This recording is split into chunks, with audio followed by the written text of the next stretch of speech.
Μένω σε ένα χωριό των Κουρσίων. Μικρό χωριό, μα πολύ όμορφο, τουλάχιστον στα μάτια τα δικά μου. Ένα από τα χωριά του Κιλκής που ερημώνουν. Κατέληξα στο χωριό μετά την κρίση του 2008, όπου ξεκίνησε μια περίοδος που κλώνησε στη θέμελα ολόκληρο το σύστημα.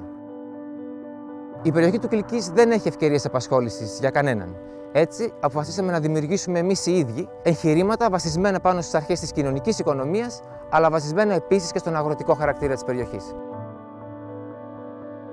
Το 2018, η Ευρωπαϊκή Ένωση υιοθετεί μια κοινή στρατηγική πολιτική για την κατάργηση των πλαστικών μίας χρήσης.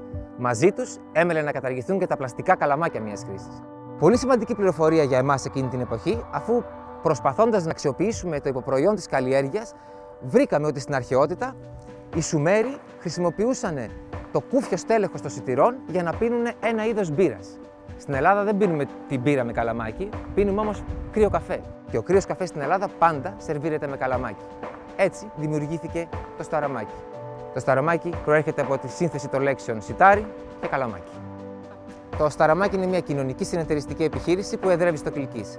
Παράγουμε οικολογικά καλαμάκια μίας χρήσης από το υποπροϊόν της καλλιέργειας σιτηρών, δηλαδή από το στέλεχος που απομένει αφού αφαιρεθεί τα ξεανθεία που προορίζεται για τροφή.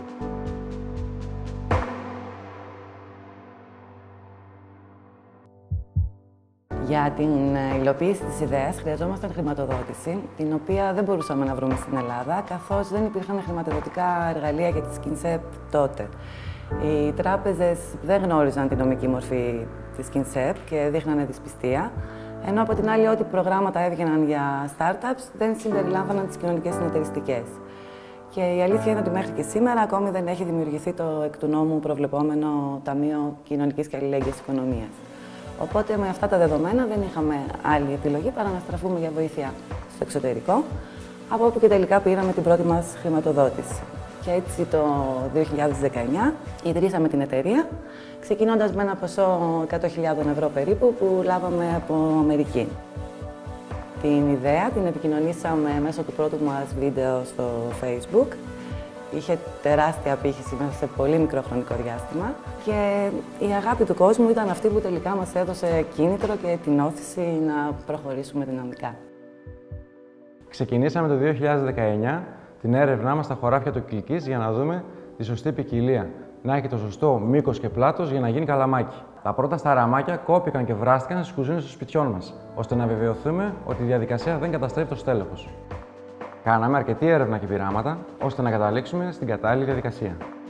Έτσι, ξεκινήσαμε να παράγουμε σε μικρή κλίμακα.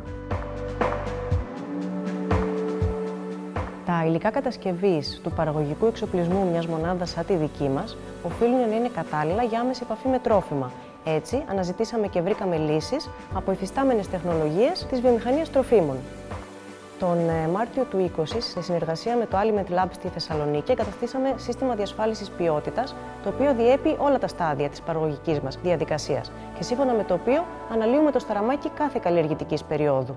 Το καλοκαίρι του 2020, η VC διοχέτευσε στην αγορά κάποιες μονάδες σταραμάκι, επιβεβαιώνοντας έτσι την ασφάλεια του προϊόντος, ενώ το ίδιο καλοκαίρι το σταραμάκι πέρασε τους αυστηρότατους εργαστηριακούς ελέγχους της Νεστλέ.